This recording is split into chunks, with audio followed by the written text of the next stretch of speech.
Yang pertama berkenaan dengan pelibatan diri dalam konflik itu, dalam arti sipil seseorang ketika ingin terlibat di dalam penyelesaian konflik, ada kalanya itu pelibatan diri dalam bentuk bantuan kemanusiaan, ada kalanya ikut perang. Kalau bantuan kemanusiaan seperti pangan, medis, dan seterusnya, maka hukumnya adalah fardu kifayah. Artinya kewajiban secara kolektif, kita semua wajib untuk terlibat di dalamnya. Tetapi seandainya ada salah satu di antara kita yang sudah terlibat, maka yang lain sudah gugur kewajibannya. Tapi melibatkan diri ikut perang, ya, berangkat untuk perang, maka hukumnya adalah haram. Kenapa? Karena dia akan menimbulkan fitnah lebih besar. Berangkatnya ke sana melanggar aturan, belum tentu dia menyelesaikan, bahkan mungkin dirinya hanya mati konyol, bahkan balik ke sini bisa menjadi kombatan dan seterusnya. Itu berkenaan dengan pelibatan diri dalam konflik negara lain. Yang kedua berkenaan dengan dam tamattu. Ini peninjauan kembali yang sudah pernah dibahas pada tahun 2023 lalu di Monas Kombes di Pondok Gede. Nah, hukumnya untuk penyembelihan dam tamattu itu secara berurutan. Dalam kondisi ideal atau ikhtiar, maka wajib disembelih di tanah haram dan dibagikan dagingnya di tanah haram.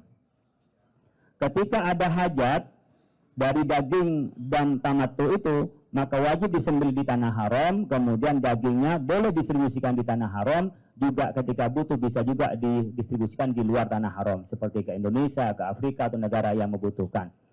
Tapi kalau kondisi dua-duanya tidak memungkinkan, seperti namanya tanah haram tidak ada RPH atau tidak ada kambing yang bisa didatangkan ke sana sekian banyak yang dibutuhkan, maka boleh dam tamattu itu, dam haji, karena haji tamattu, boleh disembelih di luar haram, disembelih di Indonesia, dan dibagikan daging yang banyak di Indonesia dengan syarat ditetapkan oleh imam. Karena ada uzur syar'i atau uzur hissi. Tadi hissi nggak ada barang-barang yang bisa nyampe ke sana, atau syar'i, karena di sana memang tidak bisa melaksanakan penyembelihan dam. Siapa yang menentukan ini kembali kepada negara. Itu berkenaan dengan dam tamattu. Yang ketiga berkenaan dengan karbon. Kita ngerti dalam menjaga lingkungan dan ada di Bali Plan dan juga diputuskan oleh PBB, kita harus menjaga lingkungan dan ada pembatasan emisi karbon.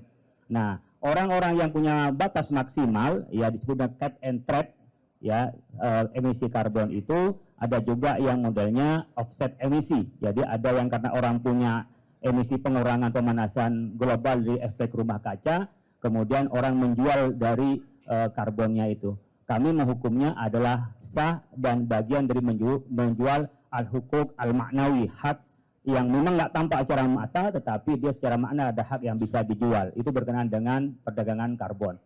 Yang keempat, berkenaan dengan sertifikat laut. Apakah laut itu bisa dikapling untuk dimiliki sebagian dan seterusnya? Maka laut itu menjadi mal al-mushtarak yang menjadi milik kita bersama, dan itu harus ada pada penguasaan negara, tapi negara tidak boleh dalam hukum Islam memberikan hak milik kepada individu atau korporasi terhadap laut itu. Download Tribun X sekarang, menghadirkan lokal menjadi Indonesia.